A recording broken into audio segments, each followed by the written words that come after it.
एक बनु इसराइली हिकायत है कि सैयदना ईसा अलैहिस्सलाम सैयदना याह्या अलैहिस्सलाम की कब्र पर आए। सैयदना ईसा अलैहिस्सलाम ने अल्लाह ताला के हुक्म के साथ सैयदना याह्या अलैहिस्सलाम को ज़िंदा किया, तो जब उनकी दाढ़ी देखी तो वो सफ़ेद हो चुकी थी।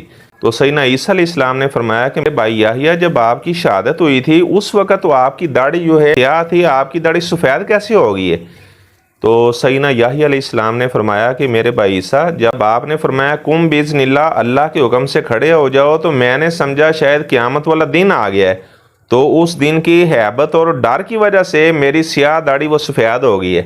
और कुरान मजीद में अल्लाह ताला इरशाद फरमाते हैं क़यामत का दिन ऐसा होगा बच्चों को भी बूढ़ा बना देगा, जिनकी दाढ़ियाँ स्याह होंगी, दाढ़ियाँ सफ़ेद हो जाएंगी क़यामत के दिन के डर की वजह से।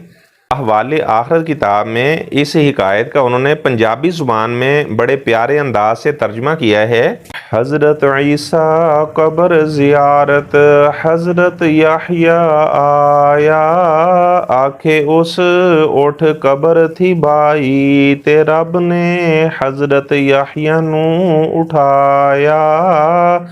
दाढ़ी जद सफ़ेद डिठी तद पुछया हज़रत याह्या ताई, भाई याह्या फोत होया तद काली दाढ़ी चिट्टी किवें होयाई। गल सुन के हज़रत याह्या ने फरमाया, भाई ईसा जद तुसी कुम बिइज़निल्लाह फरमाया, मैं डरिया, मैं कंबिया, शायद दिन क़यामत वाला आया।